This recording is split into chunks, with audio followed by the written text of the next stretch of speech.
was built to last with the webs I'm weaving. I could change the past with all I'm achieving. Got my foot on the gas, never stop competing. If you break like glass, then this life's gonna end. I wanna be the best in the game, invest in my name. Check no restraints, I'm obsessed with the pain. I ingest, I retain, assess and I change. Possessed by the thought I'll be free one day from society's restraints. Money, clout and fame, mud, disease, a plague. We all love to hate, have to play the game, have to make a name. All our insecurities are on display. This is war with the enemy, think that it was meant to be. Living in a time where disease is on every screen. I won't let them fester me, I know most are festering. Negativity is a plague for the mentally weak. No mercy, all I got is working. Never stop searching, never quite so thirsty. I'm toxic and psychotic, with this logic you can't stop it. It's been chronic since I was a boy, so neurotic and chaotic. I'm built to last with the webs I'm weaving. I could change the past with all I'm achieving. Got my foot on gas, never stop competing. If you break like glass, then this life's gonna eat 'em. Make mistakes real fast, then you learn how to beat 'em. If you take off the cast, you can see all the healing. If the pain's in the past, move on from the grave and put your foot on the gas. No, never stop competing, yeah. I've been doing this, I'm on it, I just wanna be iconic. Sipping on a gin and tonic, got me going off when I'm on this topic, yeah. If I ever play, I want it, you know that I'm always honest. Stay away from those who are toxic, keep them out your face, no way, you don't want them, yeah. Don't try to drain my energy, the enemy is everything. It's mentally, unhealthily, spreading like a rare disease. But I won't let it get to me, I don't need your therapy. I can leave a legacy of leading by intensity. Come on, we can fight this, freedom is priceless. Spread just like a virus, living in a crisis. Do you feel courageous? Do you seek greatness? Trust me, you can take it, go on and take your aim, yeah. I'm built to last with the webs I'm weaving. I could change the past with all I'm achieving. Got my foot on gas, never stop competing. If you break like glass, then this life's gonna eat 'em. Make mistakes real fast, then you learn how to beat 'em. If you take off the gas, you can see all the healing. If the pain's in the past, move on from the grave and put your foot on the gas. No, never stop competing, yeah.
I work blind, got vision I don't need to see. I'm picking mind over matter, I believe in me. I need to find more hours in the day to breathe. Need to find more power in the way I be. And when my mind turns sour with the painful scenes, I need to scream out loud, I can't stop me. I wanna be the greatest like Rocky. You know I leave them all hating like a hobby. I'm out here making moves like a lobby. And if you ain't with me, it's your loss, see. I got my mind on the facts, I'm a python, grab what I like real fast. Choke until I have everything I attack, everything that I lack, everything that I want, and I see, matter of fact.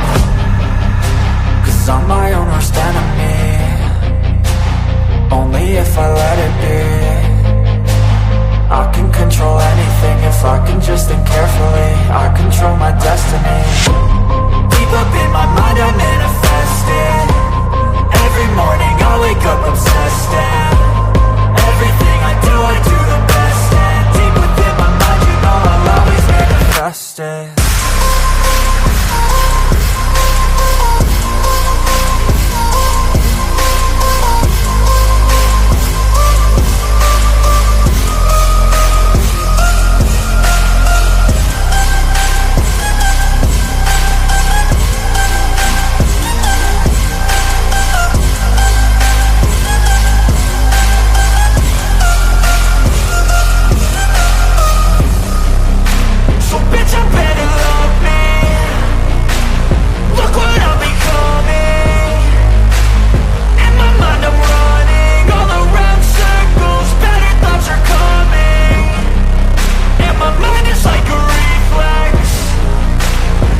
what I need next.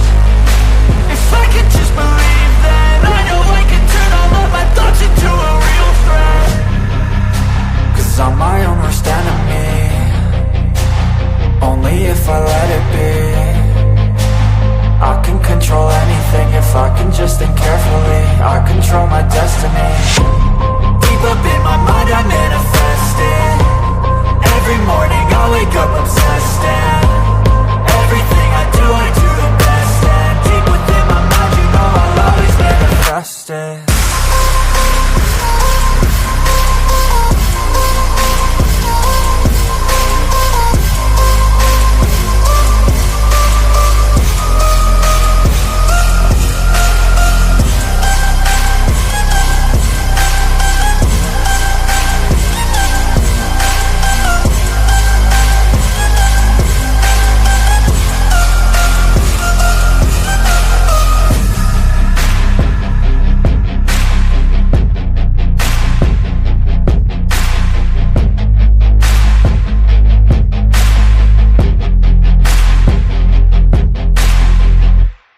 Hello and welcome to my Mind Over Your Matter. My name is Rick, and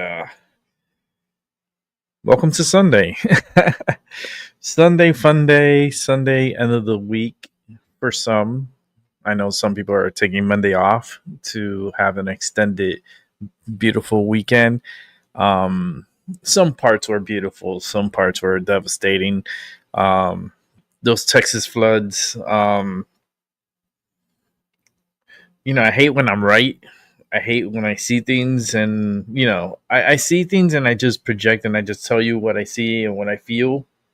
But when I told you there was over 100 people dead, you should have listened to me, because I'm hardly ever wrong. I'm like pretty accurate for what I do, and for those that are loyal, those that have been here for a very long time, know this already and how good I am. Hey, Albie knows how good I am as a psychic medium empath, and how I use my energy reading, and how I pick up on energy and relay it back to individuals.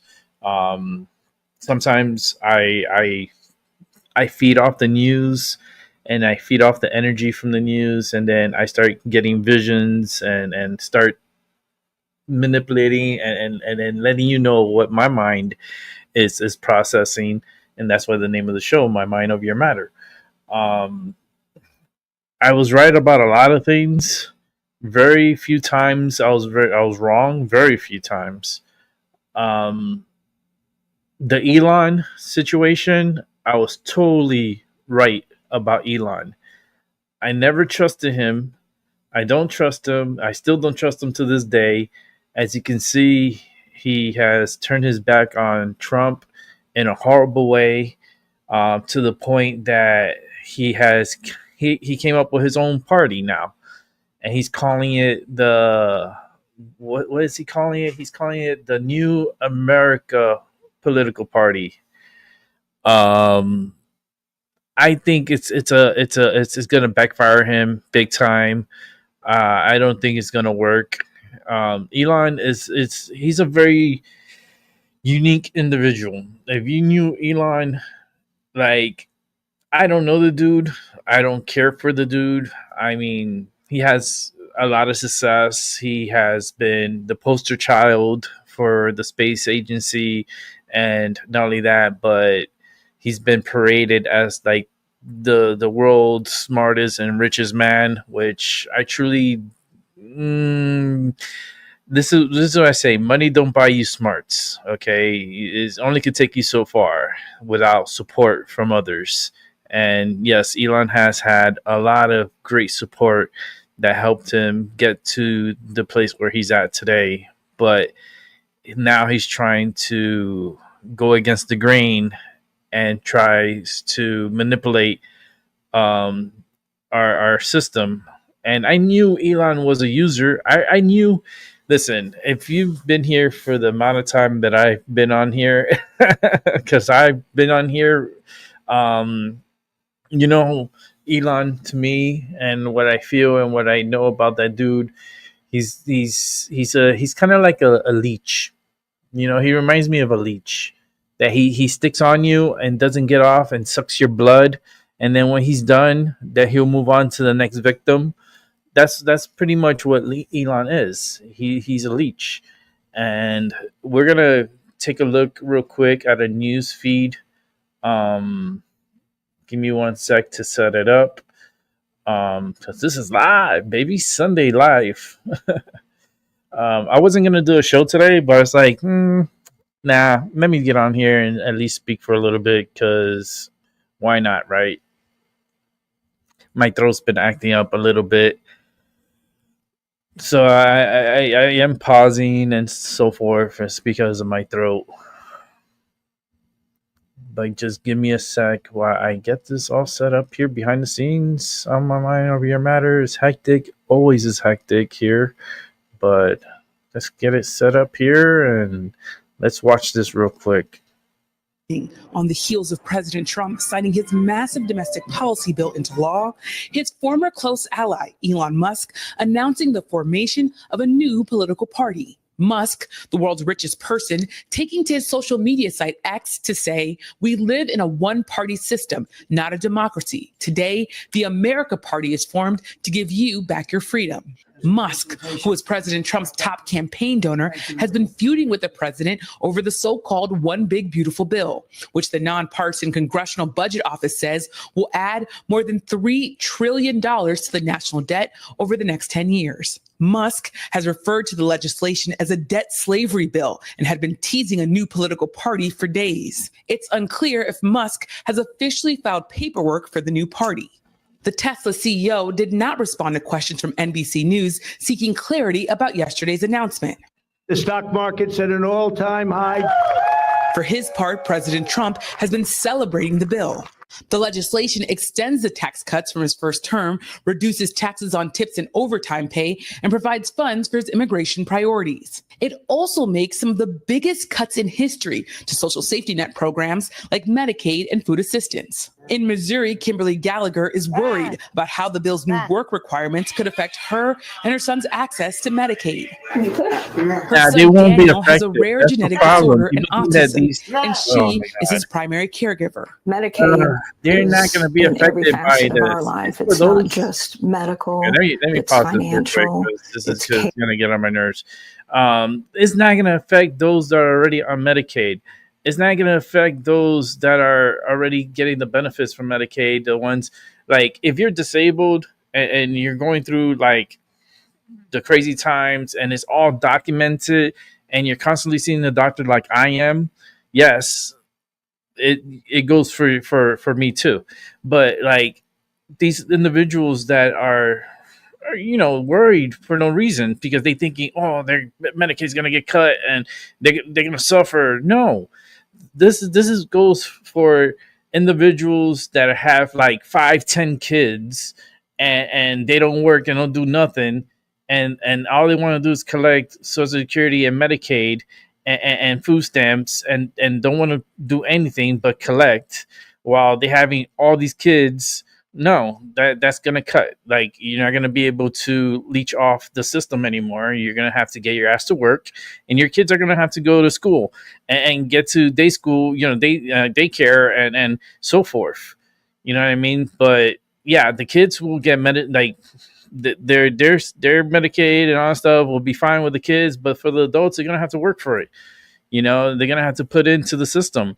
And a lot of able bodies, Medicaid wasn't for able bodied people to just collect off the system and leech off the system. Medicaid was mostly for those that are like me, that are disabled, that can't go to work, and the doctors don't let you work, like me, because the doctors don't let me go back to work. Like, I cannot go back to work. Like, this is my work right now, is talking to you guys, and out of this, I can't do anything else. So that's why these programs are there to help me to progress in my life and to take care of my health. But the biggest problem here is the abuse of the system and the leeching of the system. And that's where we need these cuts and start trimming the fat of these programs that are just sucking the money out of individuals. And it's just not good. It won't be a bright future if we don't get this under control now, because we've been putting it off. No, we need to jump on it now and, get these cuts done. And the people that are screaming the loudest are the ones that need to get their ass to work, like, if you're able-bodied and you could work, then get your ass to work. If you can't and you're disabled and you have medical documentations, you already went through the system, you already been approved for all these programs, you really don't have nothing to worry about. This is what's the problem is the media and the news agencies all around the country likes to gaslight people and make them believe certain things that are not true. And that's something that Trump is going to need to get on, is correcting the media and putting them back in their place, because they don't report the news. They just give you fear. They push the fear onto people, and that's not good for us and for you guys. It's just not good. All right, let's go back to the news here. And to lose any of those parts would drastically change our lives. Meanwhile, as the president continues messaging on his domestic policy bill, he's also focused on foreign policy. On Monday, President Trump is scheduled to welcome Israeli Prime Minister Benjamin Netanyahu to the White House. The visit comes as Israel and Hamas seem to be making progress on ceasefire negotiations to pause fighting in Gaza. The two leaders are expected to discuss that conflict, as well as the recent strikes by both the U.S. and Israel against Iran and its nuclear facilities. Yeah, Iran. Well, the problem with Israel is they constantly at war. It doesn't matter. They can be at peace right now, and the next thing you know, they're fighting someone. Israel's known to be fighters, and it's a long story with that. I don't even want to jump into it because it goes with the baby Jesus and everything about it, and how. It's just a mess. I'm not even going to start it. I know it's Sunday. I know this is the baby Jesus day, but I'm not going to open that can of worms today because it's just not good. But let's go to another story here about Trump and his set to send tariff letters to some countries to let them know, get on the page, get on the ball. If not, you're going to get run over. Because you're going to be paying a lot of money. So make a deal. It's time to make a deal. And let's see if Trump could do it. Trump says that he has signed letters to about a dozen trading partners that he will send out tomorrow. So what could this mean for the cost of goods right here at home? ABC's senior White House correspondent Selena Wang is following this from Washington. Good morning, Selena. Hey, Gio, good morning. The bottom line here is get ready for more tariffs. President Trump says starting tomorrow, he'll be sending letters to countries around the world, setting the individual tariff rate that each one will face. And about a dozen letters are expected to go out tomorrow. So for some context here, let's just step back a little. Remember that back in April, President Trump had imposed these steep tariffs on scores of countries. But after the markets tanked, President Trump reverse course and pause those tariffs for 90 days to allow for negotiations. Since then, very few deals have been announced and businesses have been left in limbo, unsure just how much they're going to have to pay for imported goods. So now Trump is saying, though, that these tariffs could range from 10% to a staggering 70%. That is even higher than the rate that he initially proposed. So the question here is, what's the reason for the change? Well, President Trump says there's simply too many countries to negotiate with, and that sending a letter is easier, Gio. A lot to follow there, Selena, but also we're following that major bill that passed, what the president calls the big, beautiful bill, of course. So what can you tell us about this? Can you walk through some of this with us? Who benefits? Who doesn't? Yeah, Gio. Well, there's a lot to get into. This bill is nearly 1,000 pages long, but analysis from the nonpartisan Congressional Budget Office finds that the wealthiest Americans will benefit the most, while the lowest income households could lose critical support. So first, if we look at taxes, this bill extends President Trump's 2017 tax cuts, and then workers who get tips or overtime will get a temporary tax break. But it also puts new caps on the amount that students can borrow in That's federal good. loans, and it New phases out caps on tax student credits loans. for Thank green God. energy. These kids blow this money and they what don't about pay health back. insurance? Because so many people are talking about health benefits being impacted here. Yeah, and this is absolutely critical. Experts say that this is the biggest rollback in federal health support in history. The bill slashes funding for Medicaid, which is estimated to force 11.8 million Americans off of their health care coverage over the next decade. And health experts, Gio, say that the biggest effect there will mostly come from work requirements, not because people aren't working, but because the added red tape and paperwork could cause people to lose their health care. They also expect people to lose access from local health centers shutting down. It also makes it harder for people to get covered under the Affordable Care Act, and it further cuts funding for food assistance programs, Gio. All right, so much to work through You see, there. they're All right, Leah reporting. Wang, thank you so much for They're your not reporting the whole. And Gio, ABC's President a Trump's piece of so-called shit. big, beautiful bill is now poised to kick his ABC's immigration garbage. crackdown into high gear. The That's measure the injected fear. I'm telling you, that's how they push. It's fear. $170 billion into detention and deportation efforts. It also adds funding for the border wall and $100 billion for immigration and customs enforcement, an effort to meet Trump's goal of deporting 1 million undocumented immigrants this year. And stay tuned to This Week. Later this morning, George Stephanopoulos speaks exclusively with Steve Myron, chairman of the White House Council of Economic Advisors. Okay, so they're just going to go through their crap there. Real quick, ABC, all this media, all they're doing is pushing out the fear. You see, there's 1,000 pages, right? And out of those 1,000 pages, they're only able to get a couple of things on here, like to scare people. Like, yeah, they're going to take away your medical. They're going to take away this. They're going to take away that. They're going to cut the food programs. No, they're cutting out certain things that are like, it doesn't even need to be needed. You know, there's certain programs that are just a waste. Like, you gotta cut the fat. You gotta cut the fat and start leaning up. And if you're able to work, get your ass to work. You know, if you can't, hopefully you have documents and that can back it up, and doctors that can back it up, and you're gonna be fine. You know, it's just, why worry? You know, because that's what they want. They want people to be fearful and worry and protest and oh my God, everything's all going crazy, and it's not. And it's not. It's just funny how the media is just so like not on board and so out of touch, pretty much. But real quick, you saw they were like, oh yeah, they're gonna give the rich. It's gonna take the best cuts. You know, they're the ones that are gonna be the benefit, and then the lower class is gonna suffer. Wrong. ABC is so wrong. It's just, the gaslighting is just incredible. It's just incredible. Like, out of 1,000, they said 1,000 pages, right, of the bill, right? This is all they were able to put up here on ABC. That's it. Tax impacts, extends 2017 tax impacts, a temporary tax break on tips and overtime.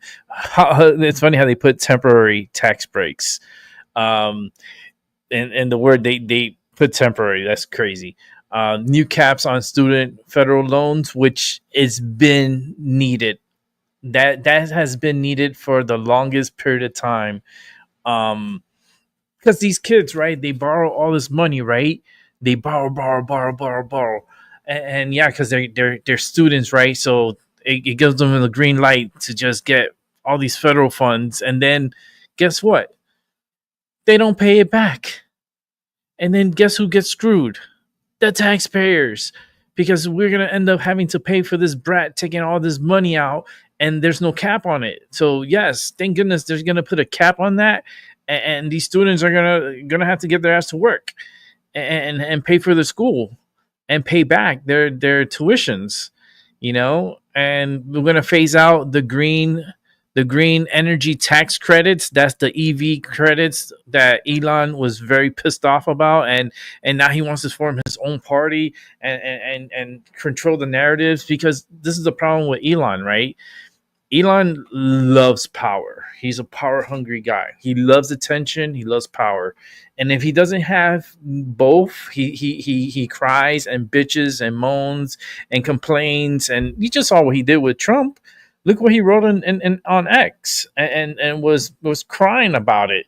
You know, you're talking shit. That's all Elon knows how to do is just talk shit because he didn't get it his way. We don't need those EV green cuts. Like, fuck that cuts. We don't. What good are you going to do to the world that you're only here a moment of time? You're only here for a moment. You're like this compared to the whole world all around us. You're like this, and your moment alive is this much of time. Nothing. Okay, so this little nothing is not going to mess up all this here. It's just not going to happen. Okay, those are mind games they play with you. All this green shit, it's just shit, because this planet has gone far worse and far better than what we're at today. So it's just it's like a manipulation tool that they use to like manipulate the minds of individuals. And I know this. It's all done by certain alphabet groups like the CIA, FBI, mainly CIA, when it comes to the mind manipulation programs and how they can control people's emotions by certain words and tones. Yeah, look it up, learn it. Yeah, Project Bluebeam, right? You guys just wake up from this nightmare that we're in, and it's called greed. There's a lot of greed in this world right now, and a lot of selfish people, and a lot of people want to step up and be in control and be the one, like Elon. Elon would never. He can only so much be a supporter to America. He cannot be the president of America. He was not born here. He's from South Africa. He's made his money through the stock market. We could have done the same shit, and we could have been the same as Elon. Did I want to do that? No, because I don't want that attention. I don't want that load on top of me. But there's several people that do that and manipulate and play the markets and have it to their favors, and they make a lot of money, and there's a lot of little Elons out there, but Elon is the one that has the most attention because, of course, he has X, and X is a form of communications to others throughout the world. And I do not use X. I do not support X, and I will never join X. I don't have a reason to be in there. I just don't. If I'm going to get my news and so forth, I get it through resources, and I get it through YouTube. I don't need to go on to Facebook. I don't need to go on to X. I do not need to give them any of my information, because that's all they're doing. They're hoarding you. Like X is they're hoarding information about you, and they're selling it to third parties. And that's how X is able to function and continue how they're operating, is through third party selling of your information. Yeah, Elon, thanks. You're trying to save America. First, I think you need to save yourself before you try to come and try to save us. Because in reality, keep focusing on your Mars. Right? You want to leave to Mars. So maybe you could be president of Mars and get on your rocket that constantly blows up. Because the new rockets that they're building, every single one has blown up. Only one or two that they tested that actually landed and where it took off, but it has a lot of flaws. This rocket is just it's just not capable of what they want it to happen. It's just not happening that way. It's just a flawed design, and it's never gonna get to where he wants it. It's just not in his lifetime. And his vision of Mars, I'm sorry to tell you, but humanity really cannot live on Mars. And the reason why I say this is because we are adapted to Earth's gravity. We're locked into the Earth's energy. Like, we are functioning off of the planet that we're living in, and our planet is what giving us the energy to be able to live. Now, if we take our asses to Mars, you're not gonna last long there. It's a different rhythm, different like rotation, different. Everything's all different. And my camera, like, it wants to zoom in by itself. It just wants to zoom in by itself. Um, weird. But Elon, man, good luck to you. Sorry, Charlie, that your EV mandates, I think they come to an end by September, if I'm not mistaken. That's the end of the EV bullshit. And now we're gonna go into the real deal, where we're gonna start producing and manufacturing more American made vehicles. And I think the discounts should go to American made vehicles. If you purchase an American made vehicle, I think you should get like the bonuses and the like the incentives that come with it, the tax breaks that come with it. Buy American, get a deal that will also include the EV. You know what I mean? Because why are we just giving one class of individuals breaks and not everyone else? You know, like, everyone should be benefiting from the government with the incentives and tax breaks. Just don't be greedy. Feed the needy, everybody. You know, if it's a gasoline car, well, if that's what you want, that's what you get. And what harm to the environment they're gonna do? Oh my God, you're driving a car and you're harming the environment. Okay, how long have automobiles been on the road? Like, since the 19th century, right? Let's say the 19th century. It's only been what, 100 and something years of having vehicles on the road, and now we're gonna, like, oh my God, the Earth, we're gonna go all green. Huh. If you really want to go green, Elon, you wouldn't be fucking parking your vehicle for an hour and plugging it in to a battery bullshit, and having this charge for like a whole hour to only get like 80% charge. A whole hour wasting electricity. That, oh, wait a minute, where's this electricity coming from? It's not green because it's coming from it's coming from the electric plant. And the electric plant, guess what? They burn fossil fuels. So that's not green. That's a scam. If you truly want to make your vehicles green, Mr. Elon Musk, take a tip from me. Make your car solar. Make your car be able to regenerate this energy that needs to propulsion of this vehicle through the tires, through the braking system. You can regenerate energy so easily by the rotation of the tires. How come they have not done something to build a car that just self charges by you just driving? By you just driving for like 10-15 minutes should be able to charge up your vehicle. And your car could be solar. Your paint job on my goodness, this camera's gonna drive me crazy.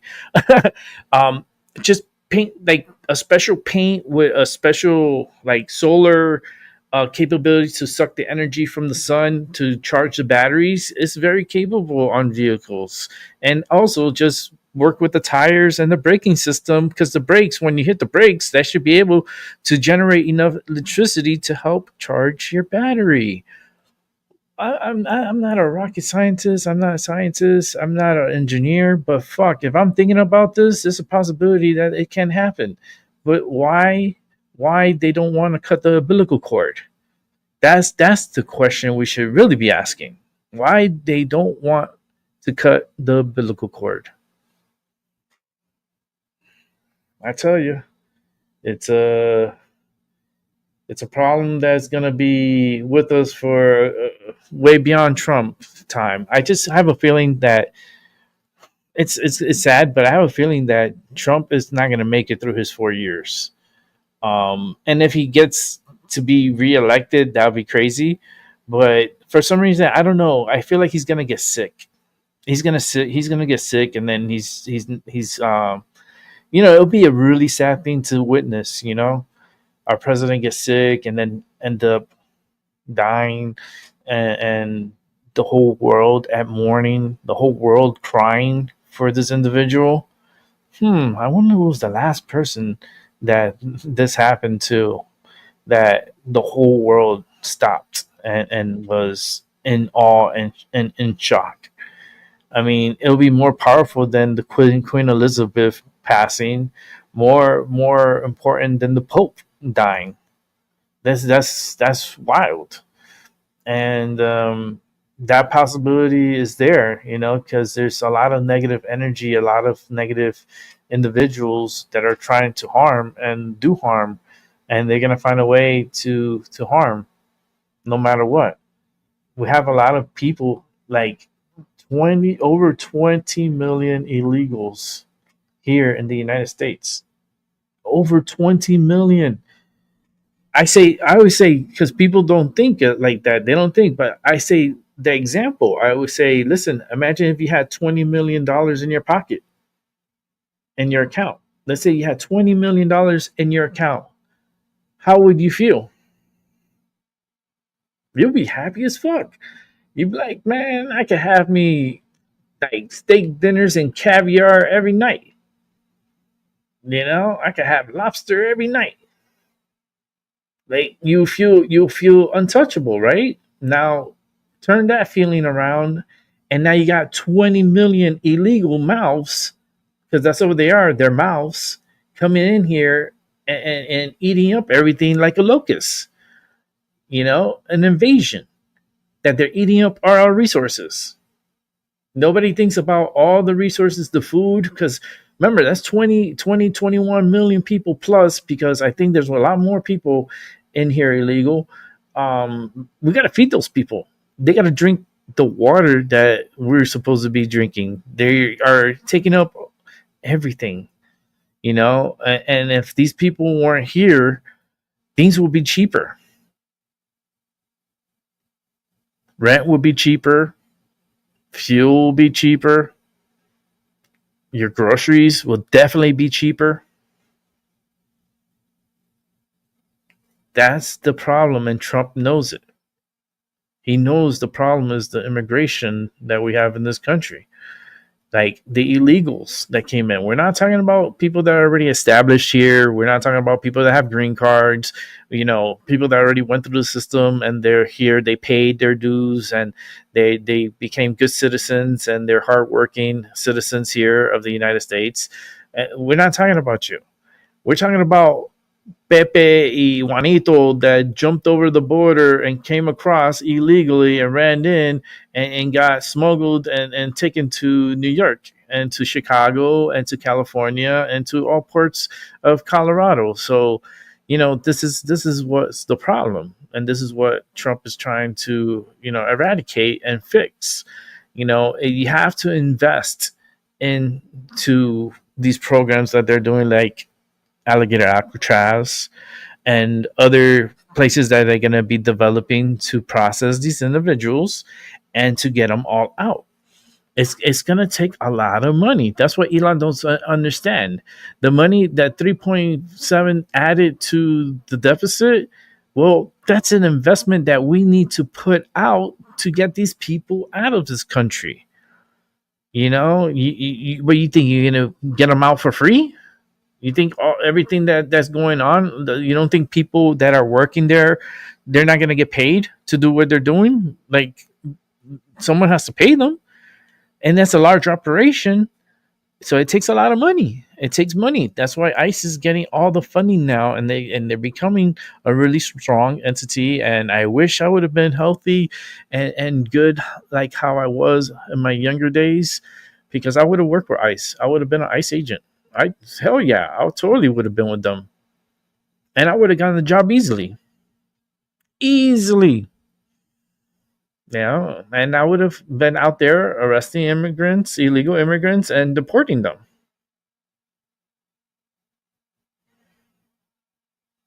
But you know, shit happens, and we're here at my time frame, and I'm not working for ICE.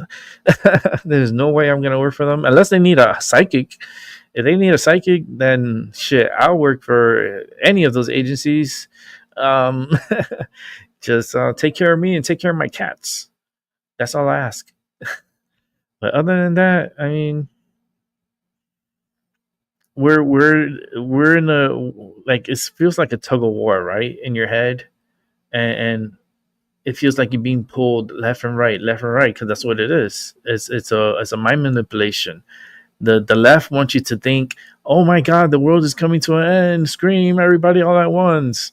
And then the Republicans are like, yo, let's chill, let's work it out, let's cut some deals, and let's progress. Progress, fear. What you want? I want to be progress. I want to progress. I actually want to the I want Trump to succeed. I want the world to succeed. I want the good guys to finally win. And we had an example of what an incompetent president can do to a powerful country like the United States. How easily could be crippled from within. And don't get it twisted, we still have a lot of individuals, bad individuals, cancerous individuals in our government, like AOC. We got Jasmine Crockett, Nancy Pelosi, Adam Schiff. Like, we have a lot of them in there. Okay, there's a lot of people, and we need to weed them out. We got to get them out, and we need people that actually want to progress and not slow down the progression. We need to move forward, not backwards. That's why when you see the American flags on soldiers, they're reverse, because the flag, we're moving it forward, not backwards. That's why the patches on a uniform says reverse. Just a little FYI for your information. I wanted to check out some stories here on the flooding. Man, that's such a sad, like I said from earlier, I believe there's over 100 people dead, easily over 100. It was just the 4th of July weekend. A lot of people were camping. A lot of people were together for this holiday. And, one park alone that had 50 RVs, all the RVs were gone. No people in sight. This happened overnight. Okay, a lot of the people were asleep when this event was taking place. There's hundreds of people dead. All right, the media is downplaying it so much, and the fear, because they want to hold on to hope, but there's no hope. Mother Nature, she doesn't run on hope. There's a lot of people dead, man, and it's just not a good thing. And let's check out some of the news, and then I have a little press conference here to look at. So bear with me, and let's watch this together. It's sad, 4th of July, but we gotta stay strong and be focused. And let's watch this together. Okay, Dylan's hanging with me because we want to get to our own Peyton Yeager, who has been doing some just incredible work down there on the ground, in the zone.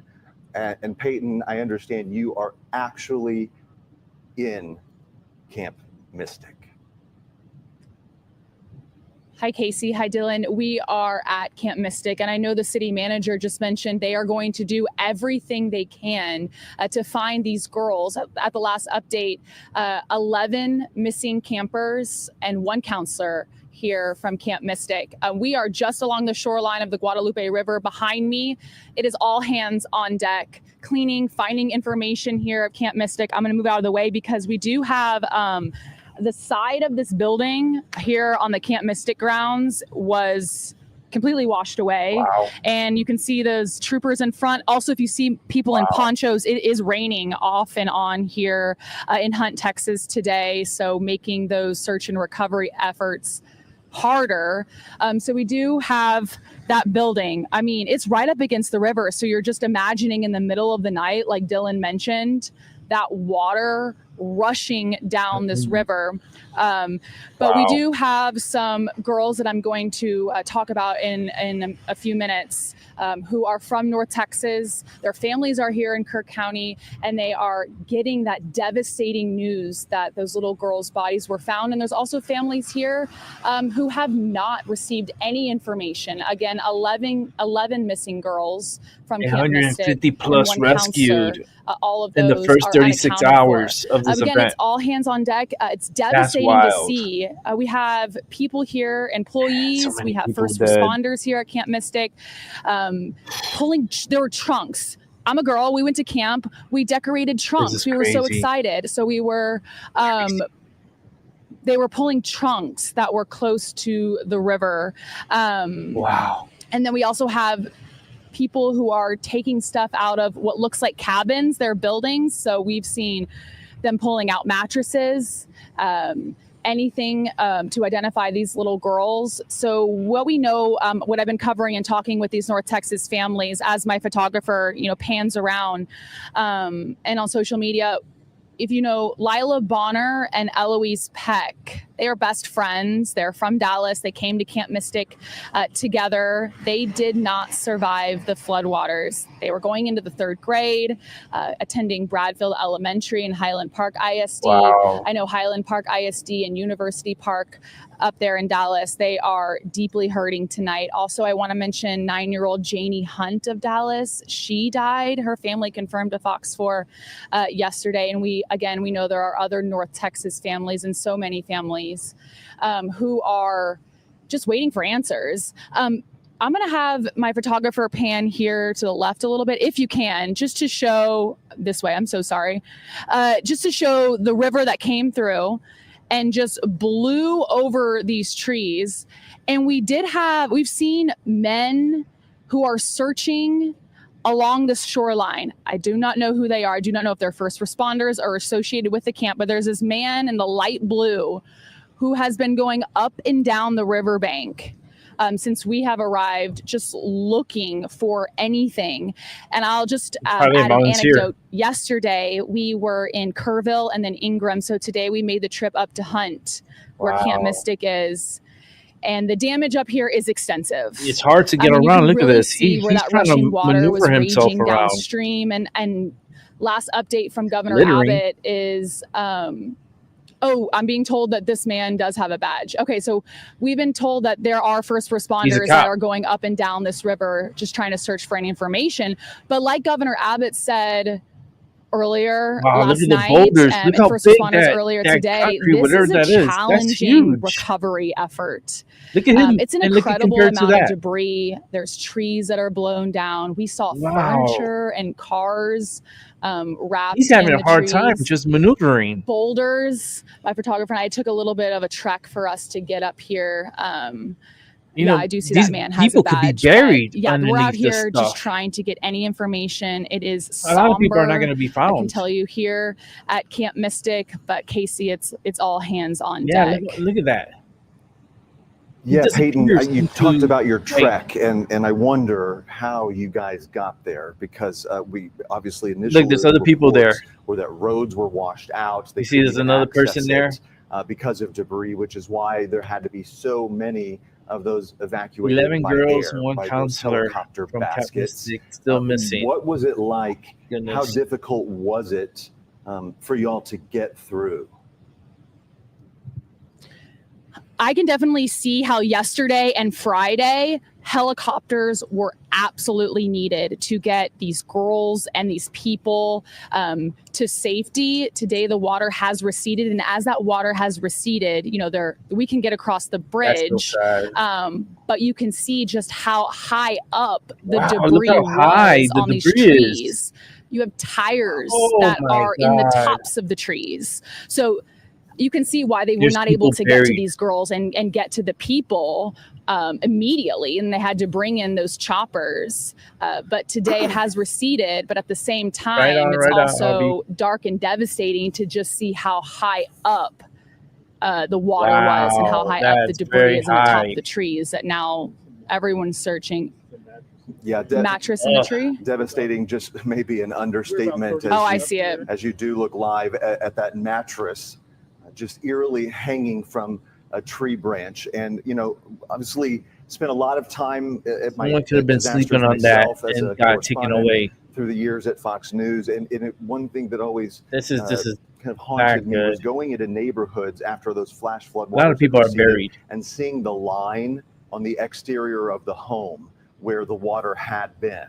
So since there's a lot of structures not even around there, those trees sort of serve as a benchmark to show you how high the water was, and to think that 36 hours ago, Peyton, where you're standing right now was covered with rushing water. Dylan Federico again is here with us here at the desk.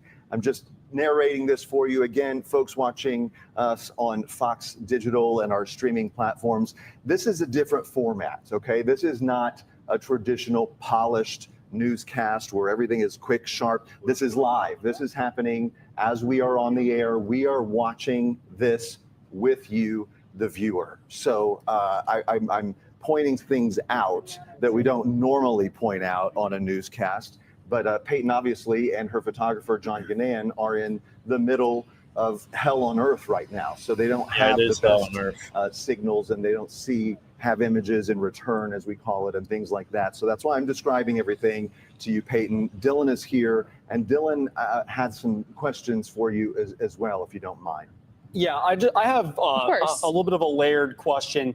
Talking to people down there that may have been around Camp Mystic, was there any sense that there was a flood threat the day before the flood occurred? And also, did anybody get any kind of a warning about flooding that night, or was the only thing that happened was as they woke up to the flood waters rapidly rising? Did you get any kind of a sense of how that evolved that night?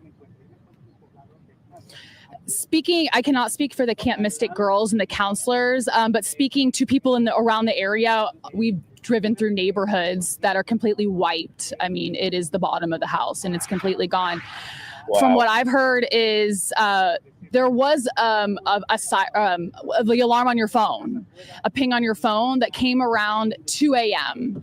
Some people took that seriously, and some people didn't hear it. Were like, "Oh, I don't know, what's going to happen." But as the water started to come in, people became more concerned, and then I'm being told that it came in a matter of minutes. So I've heard that they did get a warning. Some people did get a warning on their phone initially when it was happening around that 2 a.m., 3 a.m. time. And then they had to make a decision. As for the day before, which I believe was Thursday, that's July 3rd, when I'm talking from locals in the area and people who were visiting for July 4th, they knew rain was coming. They knew a July 4th, their holiday, maybe a wet weekend, maybe have some rainy forecast. But I do not believe anyone expected any of this. No. Speaking with some people who were at that RV there's park, a lot of people dead, man. They're over in underestimating Ingram, the Texas, just a few south of the river. Again, they told me they were closing up the restaurant. It closes at 2 a.m. And as they were closing up the restaurant, they did get the alerts on their phone. And then within the next hour, so they weren't the RV park was underwater. Okay, so they just I do think a lot of people were sleeping. Yeah, and yeah, just people were sleeping. Piggyback on what you were saying there, Peyton. Looking at the history, there's a history of deadly flooding along that river. I believe in 1987, there was a terrible flood that happened on the Guadalupe Yeah, I River, mentioned but that. also I feel back like in there was another 1932, river like there was event another happened terrible there. flood. So I'm just surprised that they're, and we'll have conversations about this later. Obviously, the focus right now is on search and recovery, but with this area having a history of being prone to flooding, I think in the future we'll have to look at maybe more precautions being put into place down there. So we'll just continue to monitor that in the meantime. Right. Yeah. And I want to add, I did speak with a family yesterday in Kerrville who had a home and was living here in 87. And he said the water came up to his house, but this time around on July 4th, the water was in his house up to his thigh. So he now has lived through both and said that this was almost unbelievable. Also, last night before I went to sleep, Governor Abbott posted on X, he was able to tour Camp Mystic here in Hunt, Texas.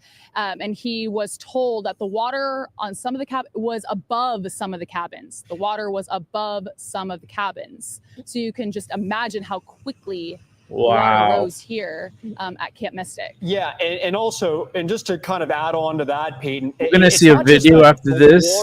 Rose, after this news, we're gonna see a video of the flooding that happened there, so you can get a better look. Trees behind you, but they're only showing you one little part. They're not showing what happened. Fast. Okay, and the reason why I'm saying a lot of people are dead. How strong of a swimmer you are, you don't stand a chance with water moving that fast, and it's very hard to get out of water moving that. So once the water rose, I mean, it swept everything that was there. That's high, and it just with it so being at night, on top of that tree. And also the other thing is too, there's been a lot of discussion about warnings and getting alerts to people, but this couldn't have happened at a worse time of the year. This is literally a worst case scenario. 4th of July, a lot of people down there, and happening at the middle of the night as well. So in the middle of the night, it's just unimaginably 3 in the bad morning, and literally a worst case scenario type of situation. Dylan, to your point about that, I just want to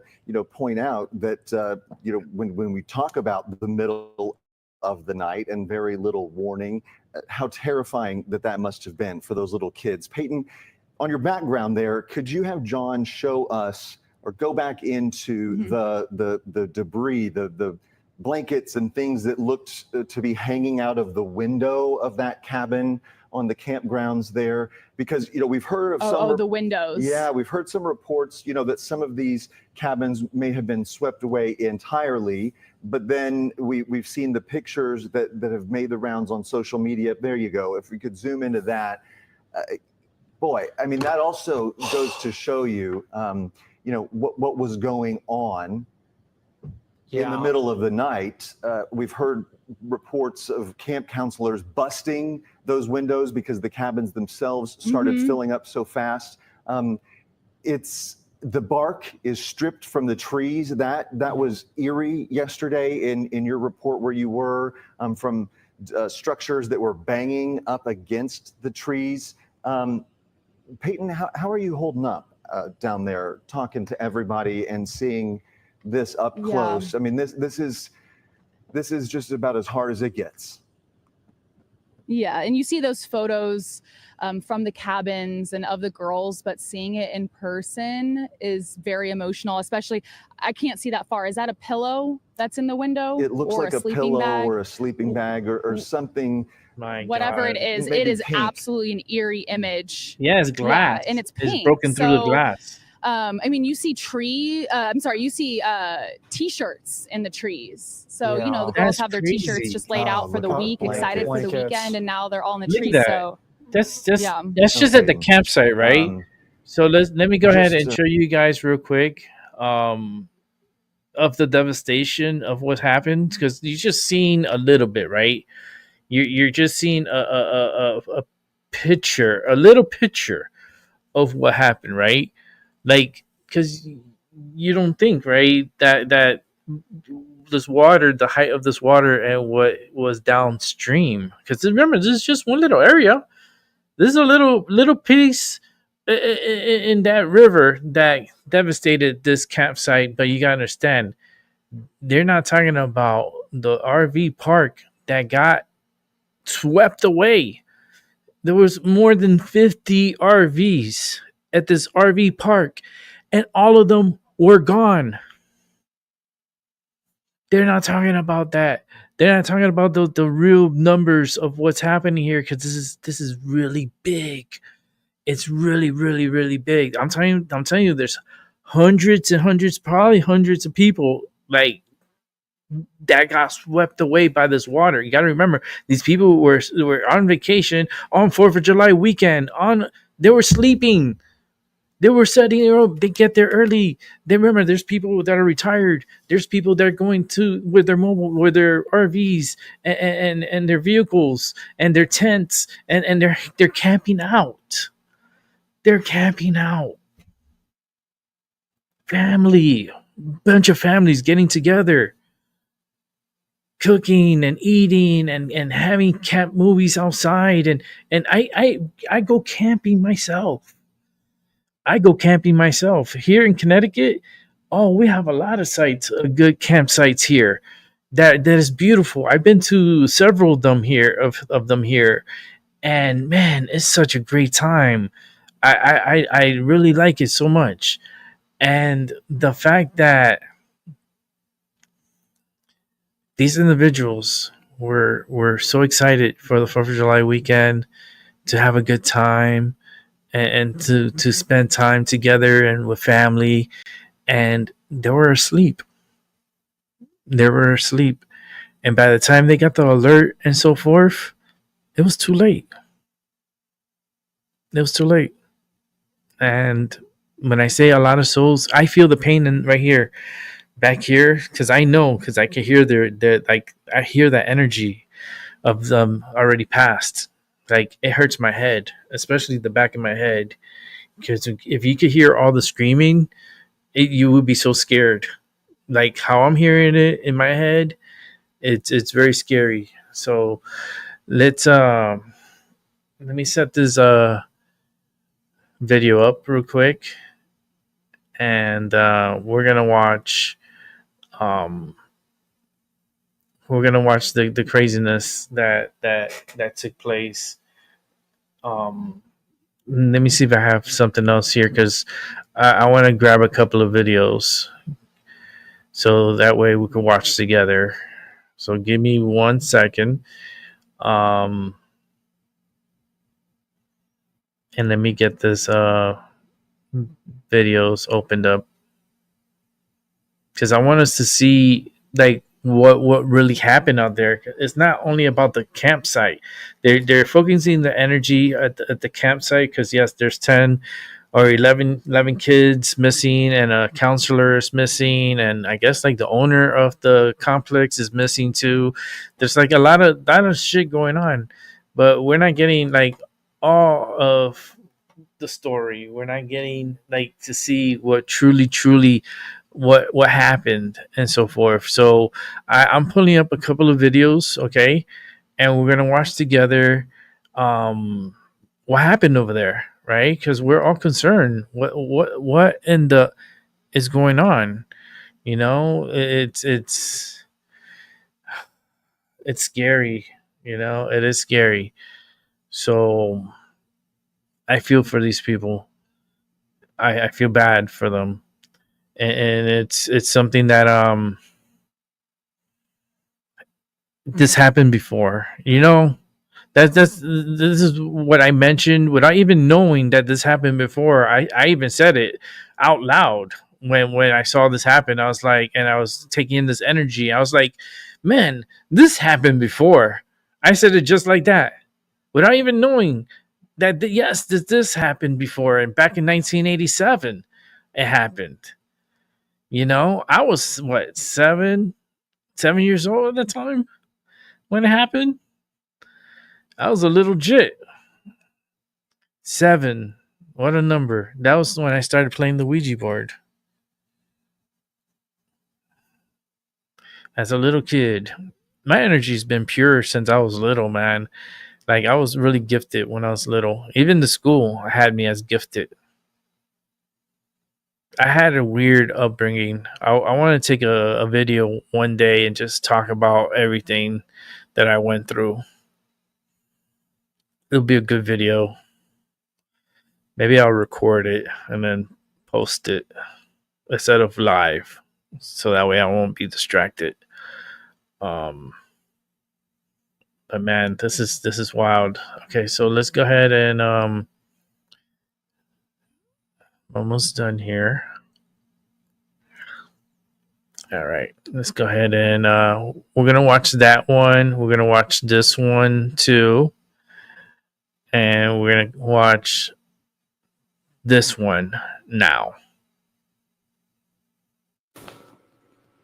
Chief Travis Griffith here. I just wanted to take a moment to be able to share some footage from our wonderful drone team, the rescues and things that took place on July 4th, 2025.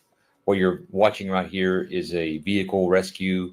This is from the Fort Worth Fire Department. They're part of Texas Task Force 1, Swiftwater Rescue. They're in the car. Quickly, we're able to assist this motorist who is stranded. There's another gentleman that you can see right here that was also getting out of the high water.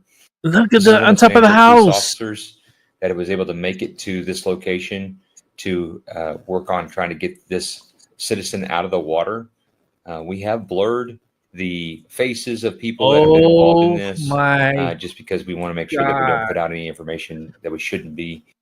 Police Look how officers did this high all that across water is. San Angelo, as well as firemen. And this was were like in the helping morning time. people out This of was not vehicles overnight. and Overnight, it out must of have been property. higher. This is the Texas Look Task at the Force chemicals 1 in the water. Swiftwater Rescue again. You see This the is stripes? a father and son, a very young son, that is stranded, holding on to a pole. Oh my God. This is a very raw video. We have edited A some for gentleman time, with but his again, young blurring son the faces being of those rescued. involved as they're working to rescue our citizens. I just can't say enough about how much we appreciate the Fort Worth Fire Department for being able to my be here God. and to be a part of that Texas Task Force 1 to be able to be rapidly deployed. The videos that you're going to see here is Look at all the just kind of, cars. Look at this. giving an overview of the extensive amount of damage that was seen Look. at this time frame. This is just after the early morning hours. The waters were very high, and Early the morning. extent of This is not damage even the was overnight. significant. Overnight was higher. This is just one part of the town that was being affected. At the time, we saw extensive flooding going on up north. This is our armored personnel carrier. It's a rescue vehicle we use in case of shootings. We were using it to get through high water and rescue people. This is a rough estimate of the major water flows, not all of it. This is major water flows that we're showing of swift water that was coming through the area.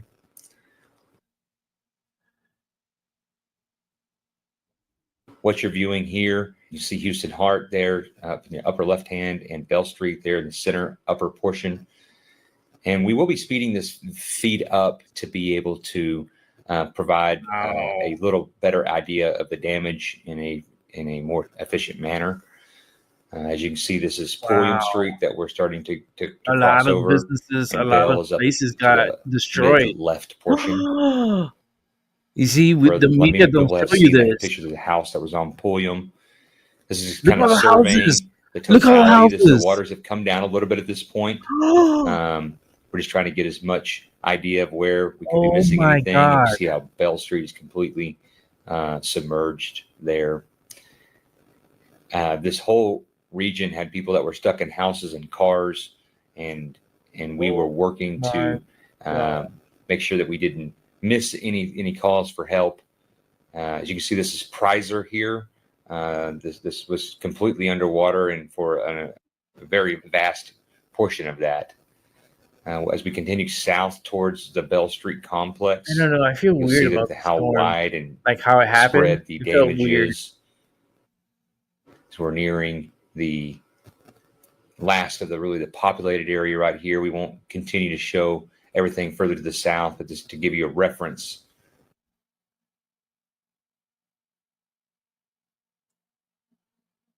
We will highlight Oh the no, trailer the park mobile here home park. and show you kind of where that is off of St. Anne. Oh my And God, some of the the mobile Dale homes are Street gone. complex is there in your upper right-hand portion. We saw pretty significant damage to the trailer park in this area. Some Oh trailers were swept no. downstream. This day has drastically altered many people's lives in our community.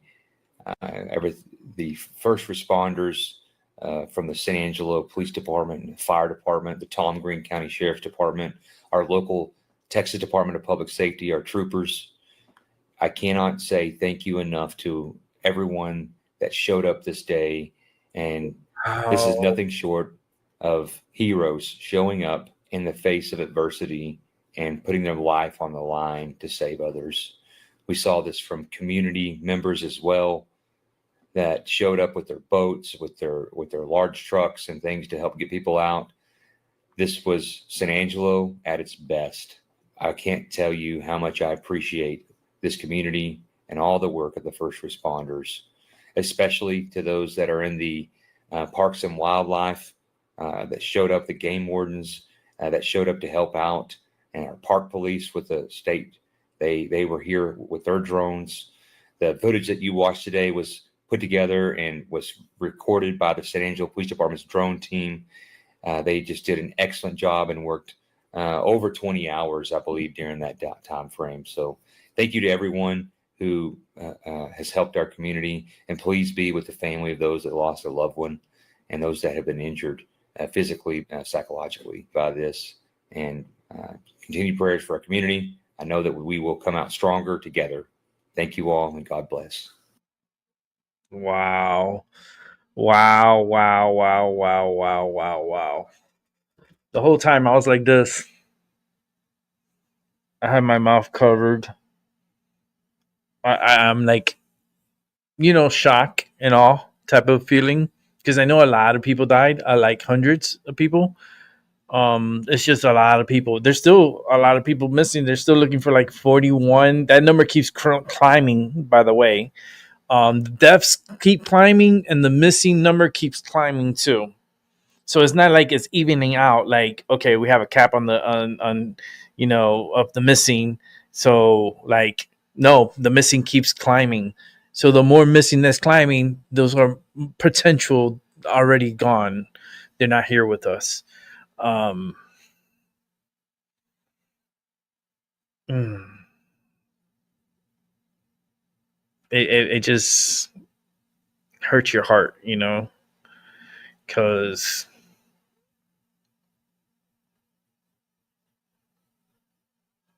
it's just thinking about it and thinking of how the people screaming and dying and crying,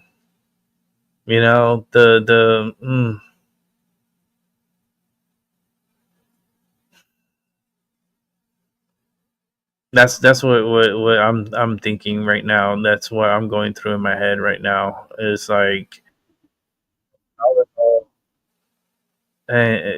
this tends to happen. It's the time of the season. It's the time of the year where we have these type of storms that, especially tropical systems. When you get these tropical systems that develop, and you think they're nothing, right? You think they're just, they die out and that's it, right? No, these storms, they linger within inland, and they still develop within like the daytime heating, and then because it feeds off of moisture. Remember, the storms are going to redevelop, and that's what happened. There was a low pressure from a former storm that was in the Atlantic, and it set over Texas. It moved upwards. It made landfall.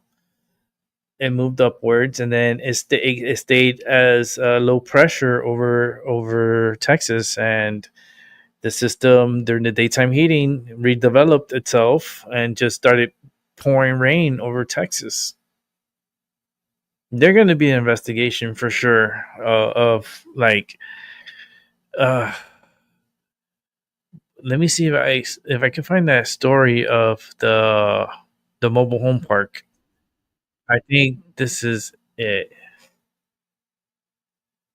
Let me see if this is it. Give me 1 second. But I got more video of what everything's going on there. But let's take a look at this video here. Let me set it up.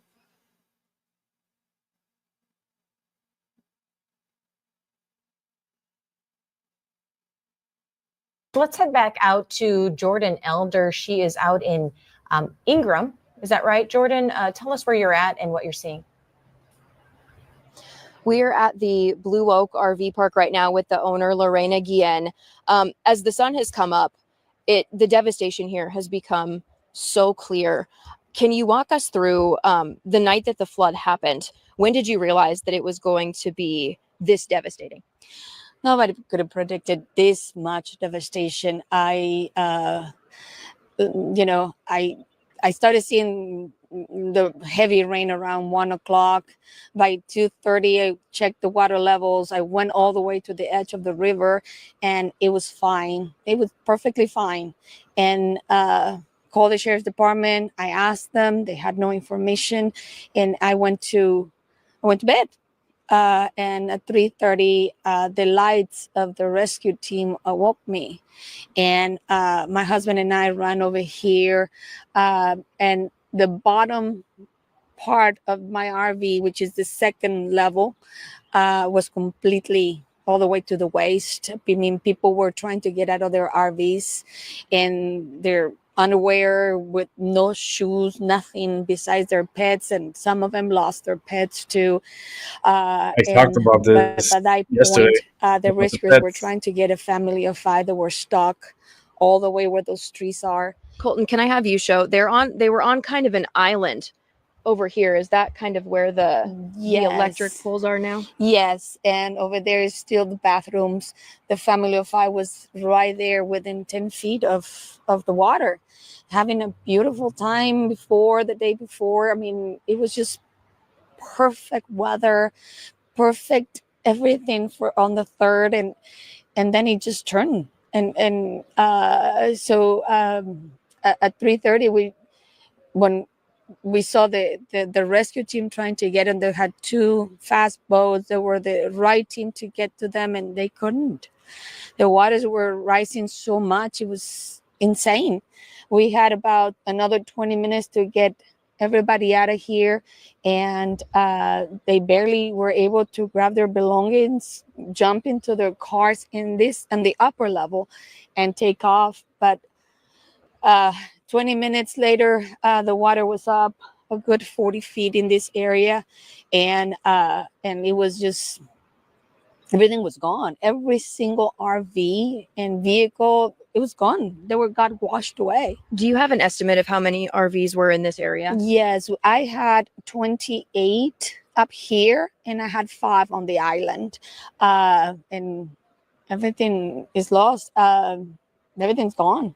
Have they started to find where those RVs were ending up? Yes, there is about half a mile now on the river. There is a wall of about 30 to 40 vehicles all smashed together, and nobody's been able to get to that. But I'm telling you, this is a lot of people dead. It was just very horrific night. At one point, you can see lights, because it was pitch black. At that time of the night, it was just so black, and you could see the lights of vehicles getting washed off from upriver, and you can hear honking. You couldn't see anything, but you can hear honking, and you can hear the screaming. The cabins next door keep smashing against our trees. Not good. You can see the scarring of the trees, and that's where they were hitting. That's how high they were getting flushed. These were the cars hitting the trees that was pulling the bark off? Yeah, and the cabins from the RV park next door keep hitting keep getting smashed against the trees, and there was screaming. I mean, and you couldn't see much, but the screaming was unbearable. And so, well, I mean, we are one of the luckiest one because we only have 5 people missing, unfortunately. But I was able to get everybody. I mean, my husband and I were banging on doors, getting everybody out. We had the rescue team here because one of my residents heard them screaming at that, in the middle of the night around 3:30 or something like that. And he called 911. And that's the only reason why they were here so soon, so fast. And at one point, the manager next door, she came on running here, said, we need help too, because they didn't know. And they lost a lot of people. I mean, they had so many missing people at that point. Like this is big. Close The to number's 40 big, people man. missing just there, and us 5. That's This is going to 45 be a people nightmare. in a matter of 1 hour. So it's just incredible. I mean, the force of that water was so insane. Nobody could get into it. That my resident, that was the one that called 911. He was trying to get to the family, and all the way to his waist, and debris hitting him, and he was yelling, please throw me your baby, and they couldn't, and they got swept away. And we all saw it, and we all heard them. And the person that was trying to rescue them, what ended up happening to them? He got out just with his clothes on.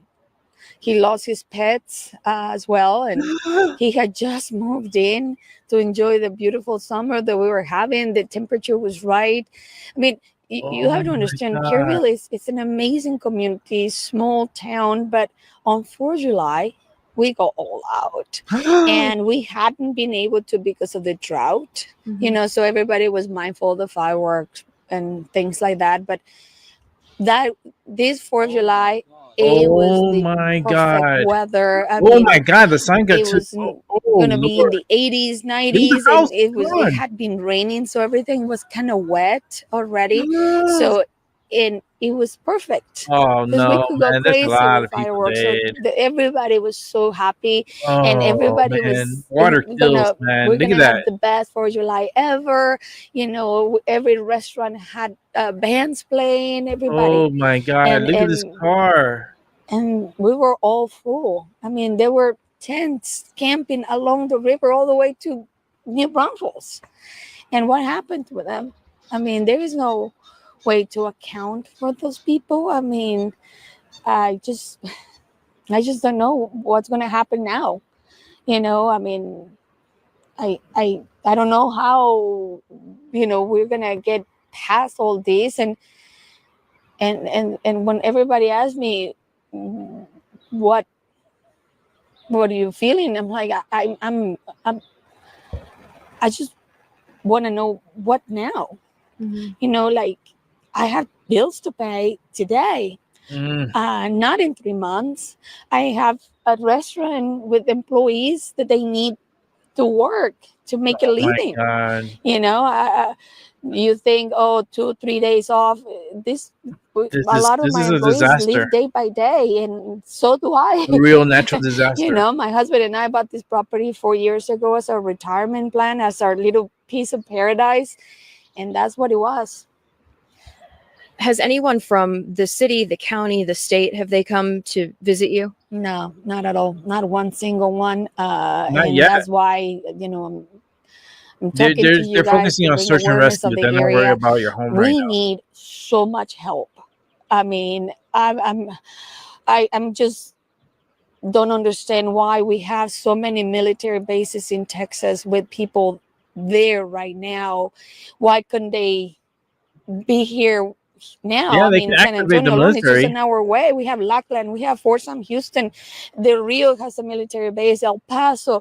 Everybody right. could have been here that day to help, because yes, I understand the National Guard is rescuing and recovery, which is obviously essential, but that wall of cars half a mile down here with 30-40 vehicles, they have to look. that is part of the recovery, because I know there's bodies buried in there. We know that. I mean, every time we tried to get some of the debris against the tree, we're afraid that we're going to find somebody in the middle of it. Wow. So the clean up is part of looking to see what they can find. Maybe I don't know. I just think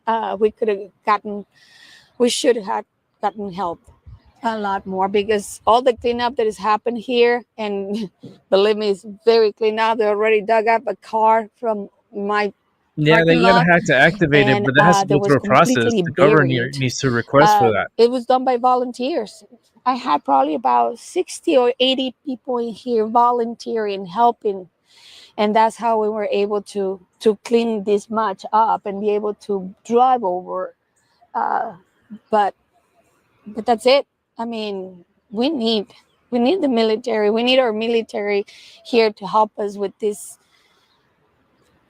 incredible disaster. I mean, I have some of my customers are in their 90s, and no one has ever seen a flood with this magnitude. No one, not even the 87, the 98, the 87 wasn't 2000, that whatever. high, not like that. No, this is a 500-year flood. So you mentioned that you were out knocking on doors, telling people to evacuate.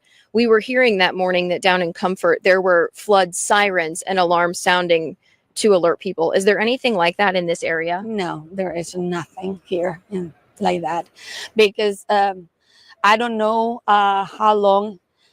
I think Comfort was, I'm going to say, lucky enough because we were already alerting the authorities at 3:30. So they knew there was water going that way. They knew it. So they had a little bit of warning, more than we did, because we had no warning. And then I just want to show people there's still water over here, but you say this is not actually where the river is supposed to be. This is still technically drainage. Yes, that is correct. The river is, if you see that electrical on that tree, the river should be about 3 or 4 feet below that. Wow. So this is all still draining. Again, we are at the Blue Oaks RV Park. There's restaurants here. There were cabins here. We've been speaking with Lorena Guillen, who is the owner. It's a very troubling scene out here. We're going to continue capturing this video for you. For now, we're going to send it back to you guys in studio. All right. Well, while they send it back to the studio, let's check out another one here of a rescue.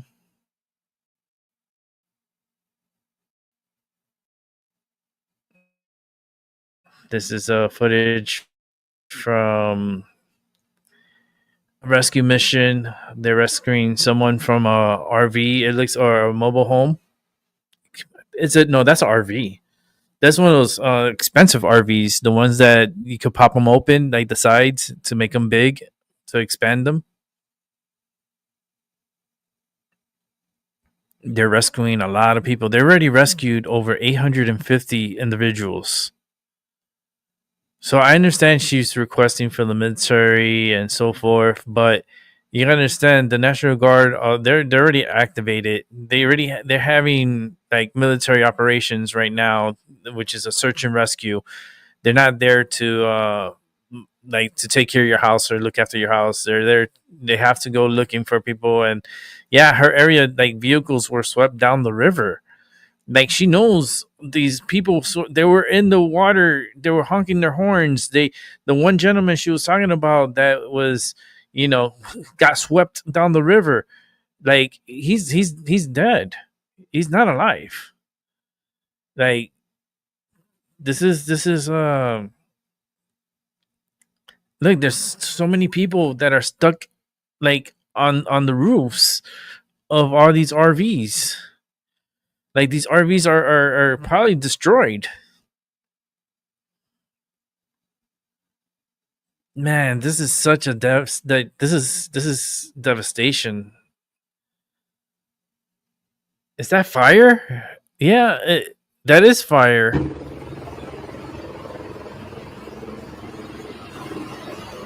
And here's more rescue.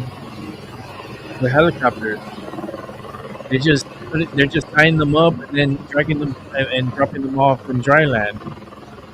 Oh, man, that is so Travis scary. Here. I just wanted to take a moment to be able to share some footage from our wonderful drone team, the rescues and things that took place on July 4th, 2025. Yeah, I think we saw what this. you're watching right here is Hold a on, let me vehicle move it forward rescue. I think we've already seen that. Vehicle we use in case of shootings. We were using it to get through high water and rescue people. The Humvees.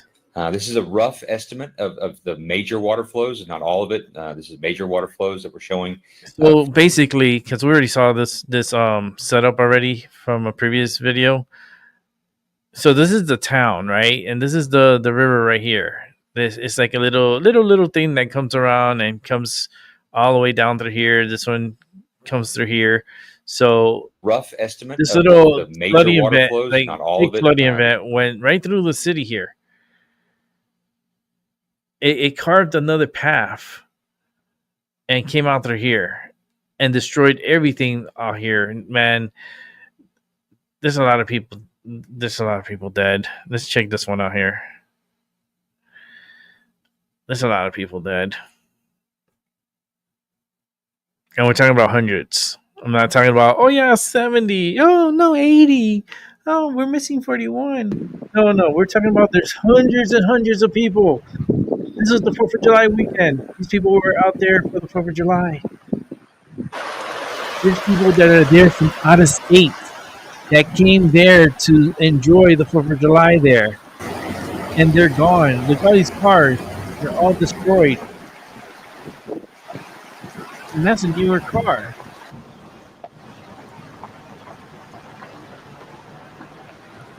It's going to take a long time to find all these people. So you got to understand, a lot of people that were here, they're buried in debris. And they're dead. And they're under the debris.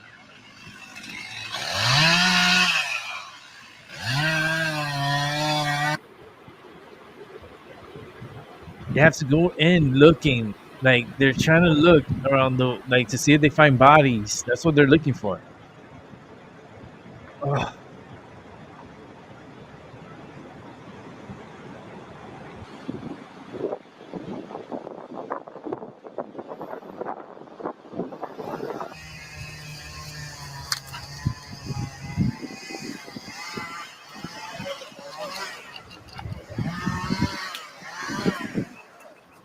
These are search dogs. They're searching. I guess this guy is actually walking his dogs. But they're gonna need, like, the military. They're gonna need cadaver dogs. Definitely gonna need cadaver dogs to scent the smell of human.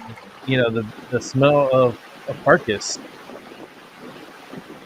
There's gonna be people that their bodies are ripped up. And the only thing that's going to have, like, maybe an arm or a leg that they're going to be able to have to identify the person.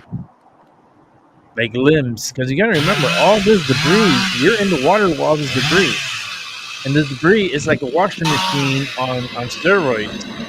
That's just turbling all over the place. Your chance of surviving is very, very, very, very low.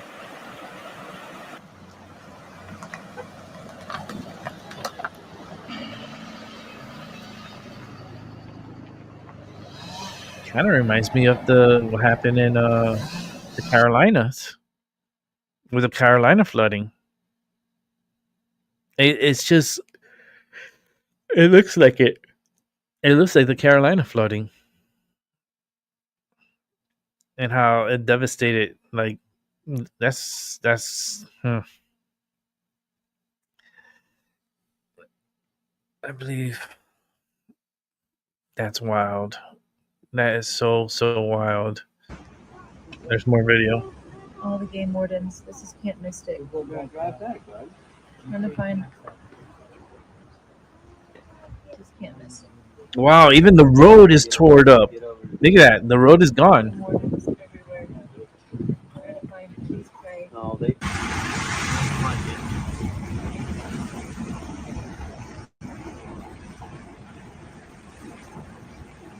Look at the power of the water, how it uprooted all the trees. Look at the mattress on top of the tree. Oh my god. Oh no.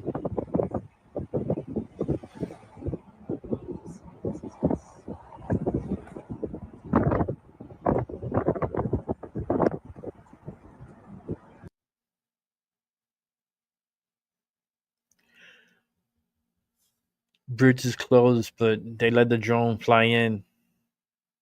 They're flying the drone in there to see what's going on. Got a lot of trees in the roadway for sure. This is like a. She said once in 500 years. I think this is like more like once in a century. And this has to be the perfect timing for this to happen. Like the timing of this to land on the 4th of July, like literally 4th of July, but this is like at 2, 3 in the morning. This event started to take a place. Yeah, a lot of people are dead, man. Take out my glasses here. It's just stressful because they need more help right now, and I'm sure Governor Abbott he's on it already. He already declared state of emergency, and he's getting the resources. They are going to be pushing the resources there and so forth. And but there's a lot of people gone, man. A lot of people dead.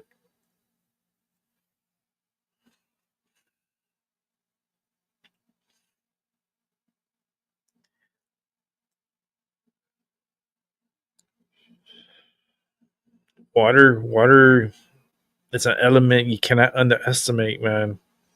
Water is as dangerous as fire, and probably more dangerous than fire. I mean, well, fire is they're both elements. They're so strong, but water, man, water extinguish fire. So that's how powerful water is. Water could extinguish any fire. Water can slice any metal, anything. Water can penetrate through. Water is so strong. You could use water as a cutting. Like if you use like the high speed, like super high speed water, like you can use it like a bandsaw. You could like a table saw. It's just as strong as a table saw. It cuts through metal like butter. Like water is so strong, and water it the force of water, you know.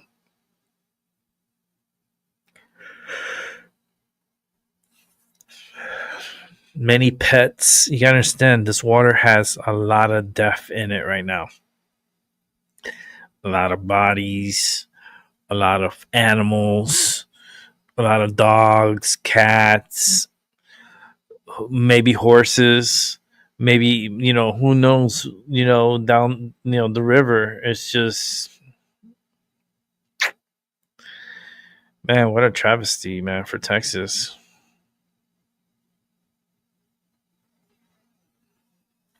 Like it puts a tear in your eye, because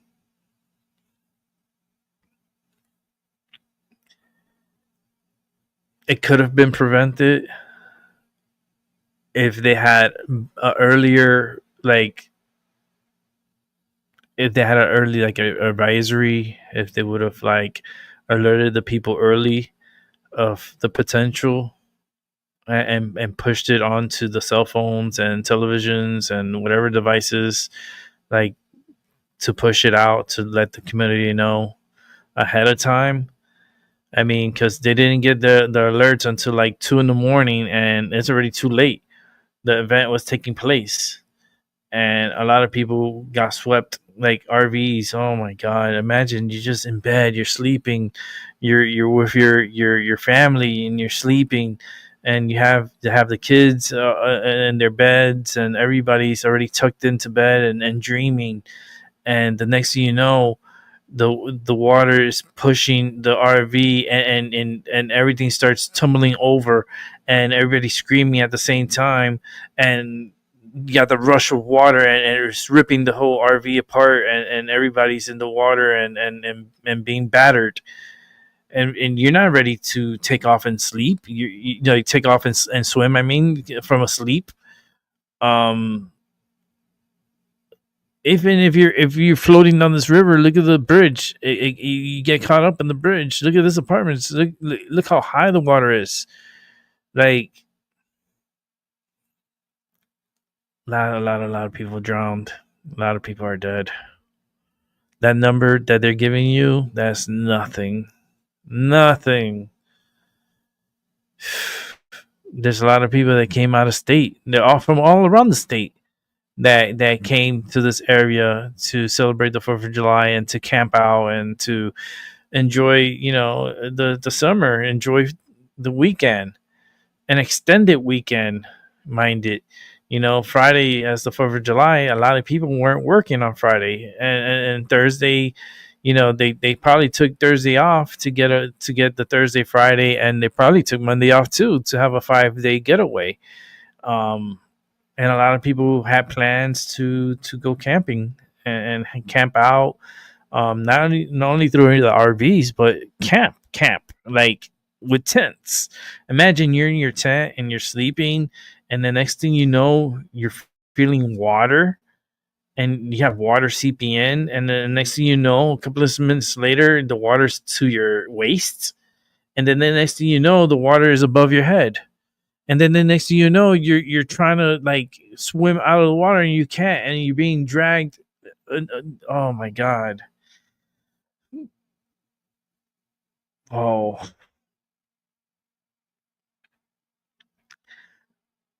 I'm scared about the final count. I'm scared about the final count.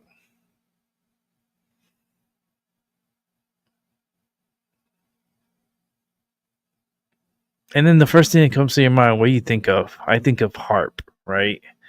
People start thinking of HARP. People start thinking about maybe the weather manipulation.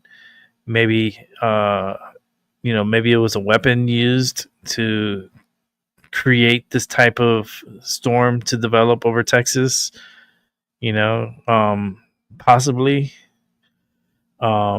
Could be from the sun. The sun is so active and shooting so much flares into our atmosphere that our atmosphere is charged up, and it got to a point where a perfect storm at a perfect time causes the perfect destruction. You think anybody could survive going underneath that bridge? Look at that. You get tore up. There's no way.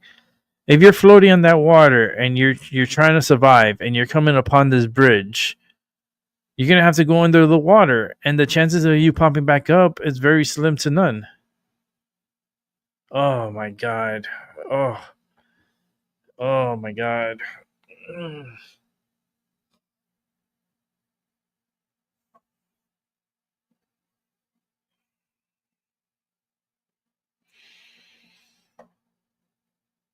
That's so scary. Yeah, because I had a family member that died, like he drowned. I talked about this before. I had a cousin who drowned in Pennsylvania. Actually, in Philadelphia, Pennsylvania. Philadelphia, Penn's Landing is where he drowned. But just to think of all these people over in Texas drowning and screaming and honking their horns. You remember this wiped out towns. This wiped out a whole bunch of areas. It's not just a campsite that it just wiped out. It wiped out huge communities, like a lot. Oh my god.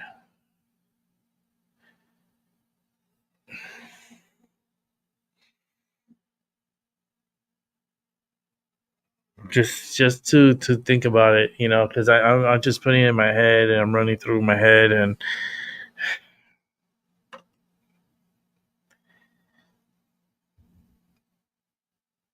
it's just a travesty, man. a travesty. Let me see. Did we see this one? Let me check it first before I put it up on here.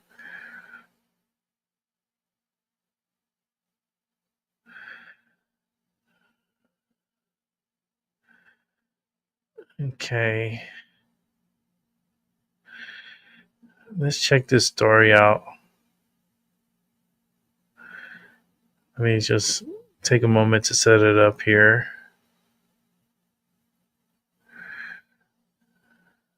And it was a tragic moment this morning when San Angelo police found the person reported missing following Friday's flood. She was identified as 62-year-old Tanya Berwick. Manny Diaz has more from this afternoon's briefing with the city and county officials. In the aftermath of one of San Angelo's most historic floods on July 4th, city and county officials met this afternoon here at City Hall from discussion regarding cleanup of debris around the city to how to help those in need.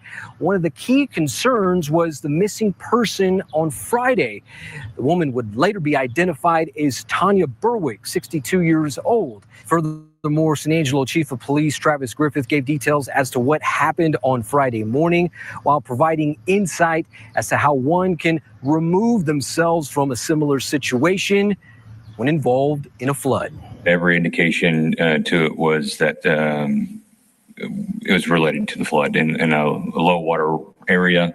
Last known conversation was during the flooding event. So along Bell Street, it was right in that low water area. Is where the original last contact is that we knew through our investigation. Debris in the water.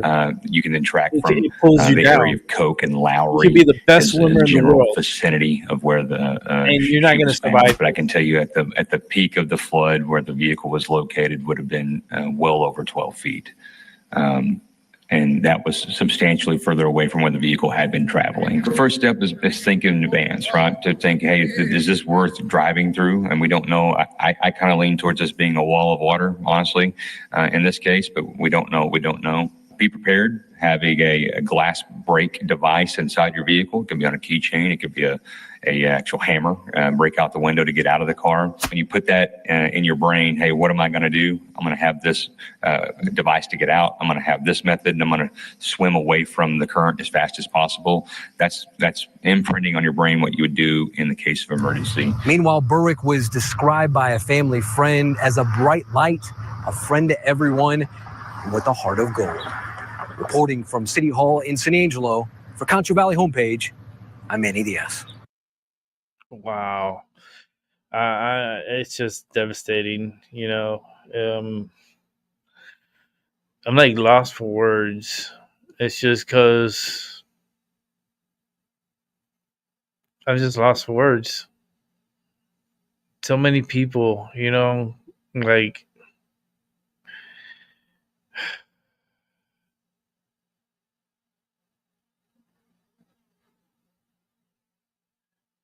someone did a report on weather manipulation. I was just saying that. It's funny. Someone mentioned it here. Let me see. It's a show here. But I'm not gonna show it on my channel. I'm gonna watch it on my time. But yeah, weather manipulation and things that, and I just feel like the atmosphere was already charged. Okay, it was charged up already. It was just the perfect timing, and it's just the perfect timing. Let me see. I'm trying to find more stories on what happened out here. This is crazy. The devastation. No, I didn't like the story. It's because I already saw that lady. She's just. Let me come over here and see if there's anything new.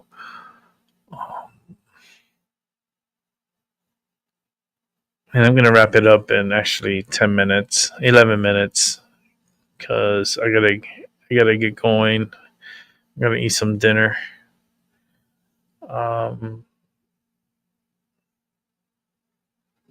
Let me see here. This is from CNN. So let me put CNN. It's 17 minutes. So it's 17 minutes long. I'll run it through. I don't care if it passes the 8 p.m. because I was gonna go off in 10 minutes, but I'd rather watch this together. So give me 1 sec and let me set it up and we'll watch it. I'm just gonna go and grab me something real quick and I'll be right back. But I'll be listening in to this. This morning, we recorded 59 deceased in Kerr County. Among those who are deceased, we have 38 adults and 21 children. 18 adults pending identification and 4 children are also pending identification. At present, there are 11 Camp Mystic campers unaccounted for, along with 1 counselor. We extend our sincerest condolences and prayers for every single family affected by this tragedy. And we continue to work around the clock and reunite these families. We will continue to search efforts until everybody is found. Our missing person call center is open, and those reporting missing loved ones can call the number 830-258-1111. I'll repeat one more time, 830-258-1111. Please follow the Kerr County Sheriff's Office and City of Kerrville Facebook for your latest information. At this time, I'll turn it over to our City Manager, Dalton Rice. Thank you, Sheriff. Thank you all for being here today. Everyone in the community is hurting, and we know many of you are locals or have some local connections here. So please keep everybody in your thoughts as we continue to navigate this very challenging time for our community. Search operations continue. Starting about 0600 this morning, we started putting boots on the ground. We have increased our number of personnel that are navigating the really challenging shores along the bank line, but we are continuing to make progress from west to east as we continue operations. What we really need from y'all is to really help us get the word out. We know that people want to volunteer, but what we're starting to see is personal drones that are flying. With these personal drones that are flying, that is a danger to aircraft, which risks then further operations. So if you could please pass the communication along that we need to keep these personal drones out of the sky. We have drones and assets flying. We want to continue to do that. For volunteers and donations, we do have a phone number, 830-465-4794. We can give you that number after, but if you want to volunteer, if you have donations, please contact that number and they will help get everything out. We have families who need to be reunited, and we are continuously making effort to make sure that our families are reunited. We want to continue to work together with our community. We appreciate everybody here, and we want to make sure that we stay Kerr united. I'm going to let the mayor wants to say a few words, and then I will take a couple questions after the mayor. That's crazy, man. Again, thank you for being here. You know, I'm old enough to remember Fred Rogers. And he one time said, during a crisis, look for the helpers. You will always find people who are helping. In Kerrville, those helpers are city staff, county personnel, state agencies, and federal agencies. The entire Kerrville City Council is on site today. We're doing everything we can. Let me repeat something I said yesterday. In our Emergency Operations Center, it's not a bunch of different teams. It's one team. Our goal is to rescue those in peril and find those who are lost. If you are interested in donating to help those families who've been affected, you can visit the Community Foundation of the Texas Hill Country. They've set up a portal for donations. And I understand our community our state, and the world have been responding. Thank you. Kerrville's branch of the Salvation Army has been designated as our official partner for volunteer coordination and in-kind donations. They can be reached at a number very similar to what you just heard, 830-465-4797. Also, we have a website for volunteers to register, a different website. It's tcr.communityos.org. It's important to follow the City of Kerrville's Facebook page for updates. If you follow social media and are interested in such things, I may be too old to tell you this, but there is a hashtag.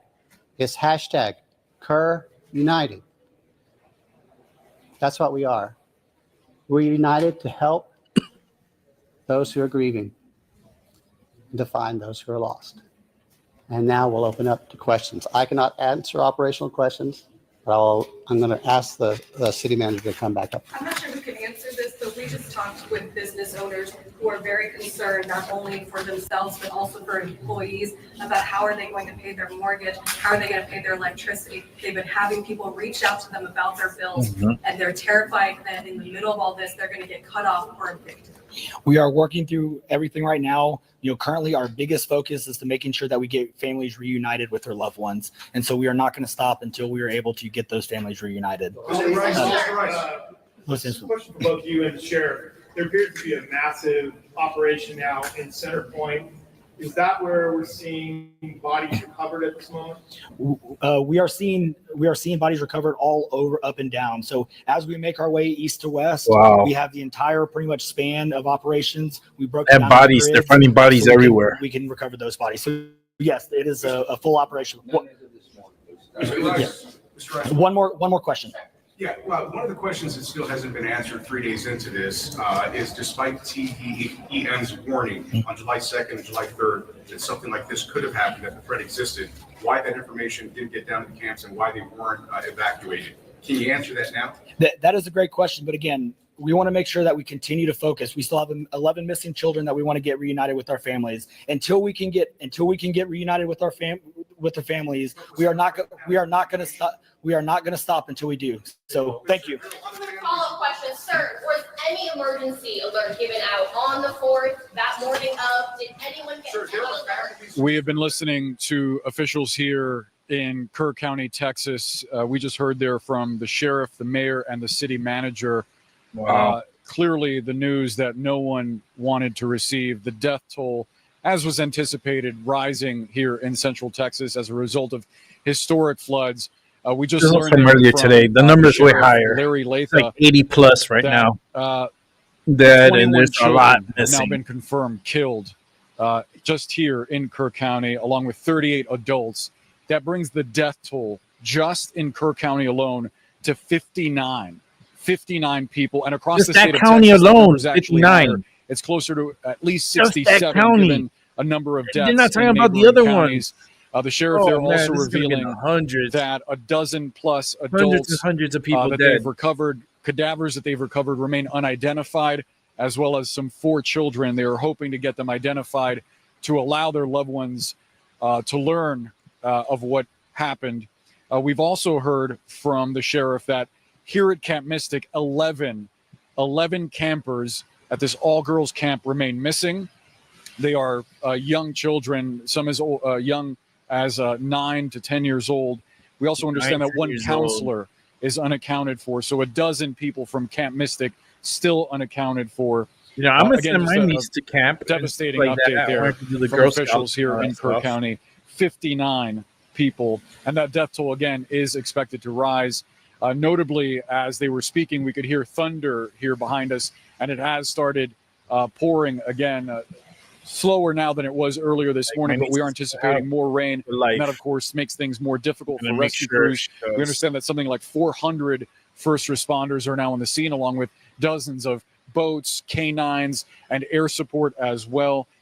There was a question about how people in this area were not alerted sooner that this wall of water up to 24 feet from Guadalupe River was heading in their direction. Officials there saying that they didn't want to get into the details at this point, that those were valid questions that they would look forward to answering, but they said that they didn't want to go that direction as family you saw members how are out high there it went still on that trying to video? figure out what Look how high. happened Look. to their loved ones. Let's go back.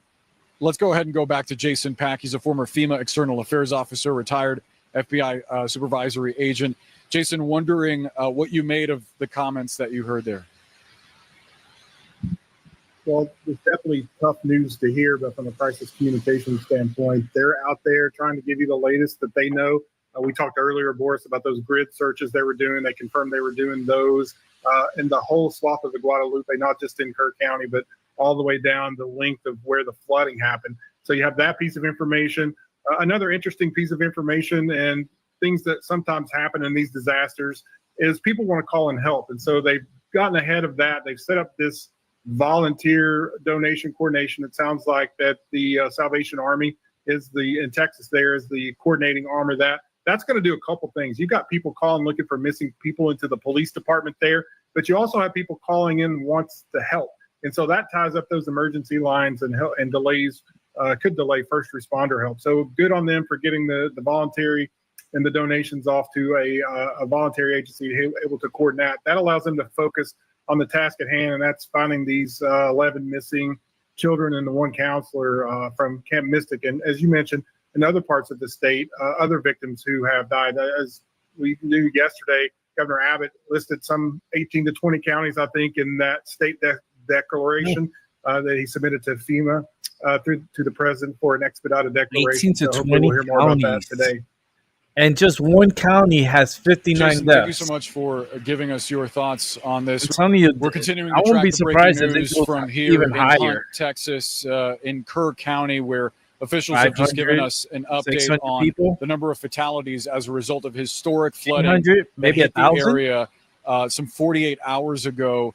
Officials updating You us. understand, there the was a death wall toll of now water. at 59 in Kerr County, approximately 67 fatalities across the state of Texas, including 21 children, 11 campers that remain missing here at Camp Mystic, along with one counselor.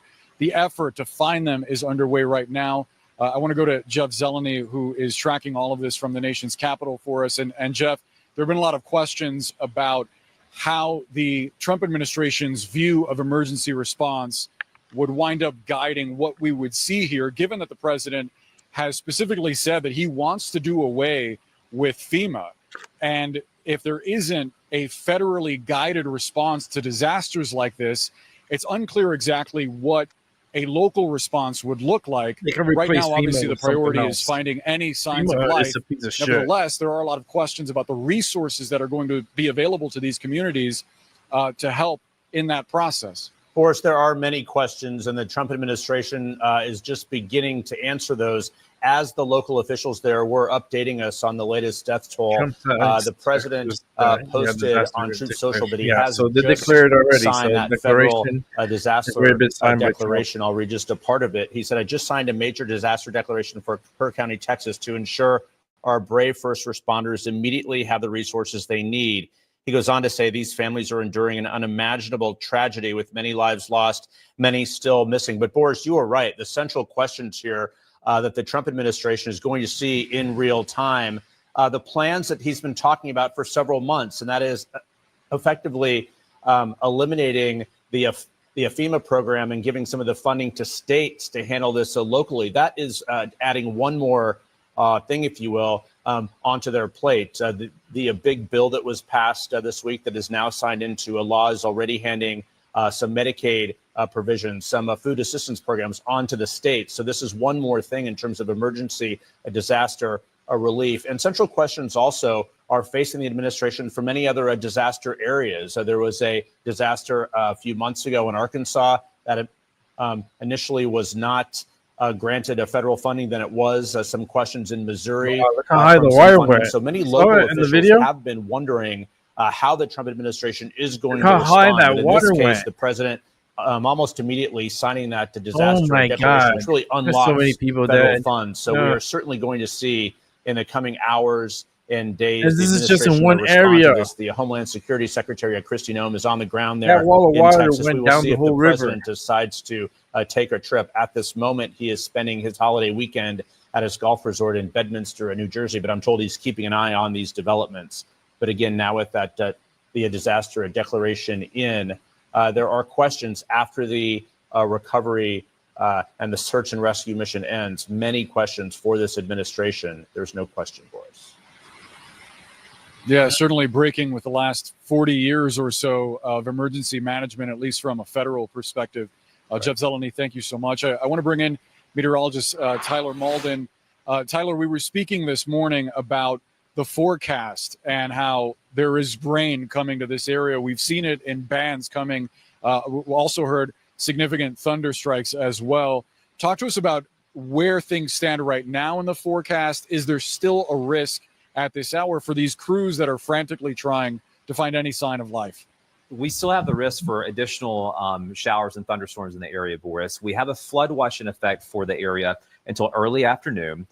In addition, we do have those showers and thunderstorms meandering around, one of which just impacted you. We are going to see more of that to come as we begin to see breaks in the cloud cover. We see the thermometer rise and we reach our afternoon high of 90 to 92 degrees. Boom, you get those thunderstorms during the heating of the day. We are going to press a repeat for tomorrow, and it's not until probably Tuesday, Boris, that finally some drier air comes in and we can say goodbye to this rain machine. Wow. And Tyler, there's something counterintuitive here about how all of this happened, because Texas had been going through significant drought, or at least drought conditions, before the storms that caused this arrived. How did that contribute to the flooding? You're right. It is counterintuitive because you would think that an area that is extremely dry, is in an exceptional drought, really needs that water and would soak up the water. But actually, the opposite happens when you have an area that is as dry as central Texas. Just runs has right been. off. When the soil is this arid, it essentially acts like concrete. Yeah, it's not porous. It doesn't want to soak in the water. Instead, the water sits on top of that dry land as if it is concrete. So it has a hard time soaking up water. And when you do have an exceptional drought, it only takes a couple of inches to cause standing water. Therefore, when we start talking about approximately a foot of rainfall over just a few hours, that of course is going to lead to some historic flooding. Tyler Malden, thank you so much for breaking that down for us. Jeff, as we await word on any potential rescues, as the lieutenant governor here in Texas put it, any potential miracles, we are waiting to find out if that's going to we'll see a cause visit from President devastation. Donald Trump. Obviously, would be in line given the size and scale of this disaster. There's no doubt, Boris. We will certainly be watching for that. And in any case, the administration is certainly following this very carefully. That's wild. I'm just saying that's just super wild. Just hope these people, I just feel for these people. I feel really bad for the people. It's a big natural disaster. That's for sure. Well, I'm going to leave at that note because it's Sunday night and I want to watch something else. I don't want to be on right now. I want to relax and enjoy the end of the weekend and get myself something to eat here because I'm already getting a little hungry again. Get a little snack. And I'll do this all again tomorrow. So be aware of your surroundings always. Have a good morning, good afternoon, and good night. And then I'll definitely catch you on the flip side. But yeah, it's just Mother Nature. She's always in control no matter what. You may think you're in control. You don't have control over Mother Nature. Especially if it's manipulated. Mother Nature. It's a thing. And with that said, I'll catch y'all later. Peace.